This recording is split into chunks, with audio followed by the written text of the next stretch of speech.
blessed me to be able to steward what he's given to me. So when you say yes, even if you say no, knowing that God has blessed you to be able to do what you're doing, be confident in what the Lord has placed inside of you. A lot of us are not going through the journey because we lack confidence. Not even, and if you lack confidence in yourself, that means you essentially lack confidence in the one who's placed the purpose in you. The purposes that we have, and I think I said this on a live before, is not for us. Like the things God has given us is never for us. One, he created us for a purpose to do his great work, but also at the same time, we have a lot of what we do is to help others. When I think about my marketing agency, yes, I'm helping others market themselves, but one thing that the Lord has been pressing on me to pivot in my business is to help people share their stories and how they can turn their stories into content, into events, into all these different things, because there is power in our stories. There is power in the journey. There is power in that time. When you say yes, it doesn't mean that you'll see the beautifulness of the journey after month 2, 3. Sometimes it takes 9 months. Sometimes it takes a year. Sometimes it takes 2 years, 3 years. You can't put a limit on time when it comes to what God has placed in you. All you can do is say yes and follow the plans that God has given you. And one thing he's been telling me is this scripture. I can't think of the verse or the chapter, but it says, "Be still and know that I am God."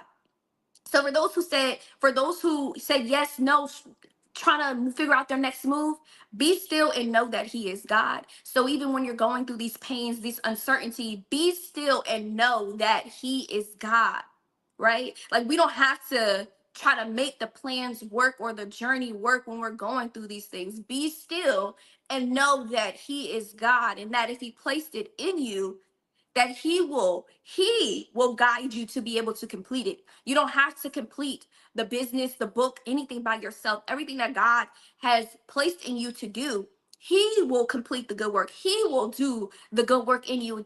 It's not because of you, it's because of him that's working in you. um Another scripture, I love a good scripture, y'all. And this is for those who are facing trials and tribulations. I want to read James 1, 2 through 4. And that's James 1, 2 through 4.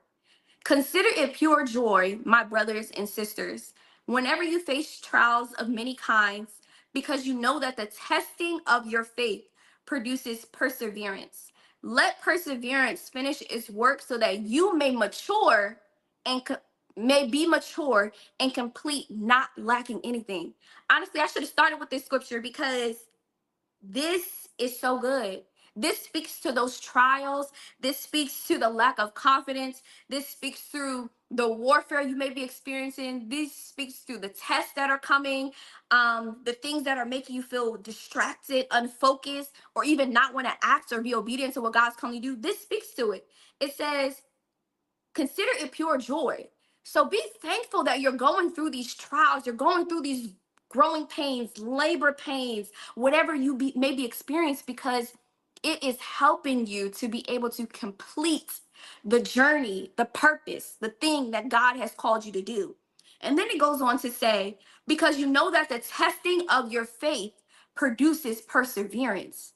So if we don't go through these tests, these trials, or anything, it's not producing anything. And it reminds me of one of my favorite scriptures, John 15, where it talks about the Lord cuts off anything that does not bear fruit, right? So when we remain in him, he cuts off the things that does not bear his fruit. So when you're going through these seasons of feeling like you're losing things, the confidence, you're feeling tested, all these things, know that through this, God is testing your faith. Do you really trust me? God is saying, do you really trust me? God is saying, do you trust what I told you to do? Do you trust the plan I've given you? Do you trust the promises I've given? I feel like I'm speaking to myself. Hold on. I feel like I'm speaking to myself because it has been a test this season. And this scripture just spoke to me. Do you trust me? God is saying, do you trust that I will complete the good work in you that I have started? Do you trust that once you launch this course, once you launch this product, that I will bring you the clients, I will bring you the people that I've attached to you. Because all of us are attached to somebody. All of us are called to help somebody. But will you trust the Lord? Will you trust his plan? Will you trust what he's calling you to do? Will you trust him?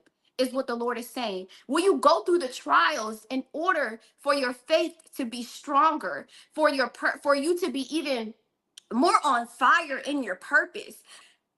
When God saves us, it's for us to do something on this earth. And when we say no, when we say yes, but still kind of not go full force, you're saying you don't trust the Lord.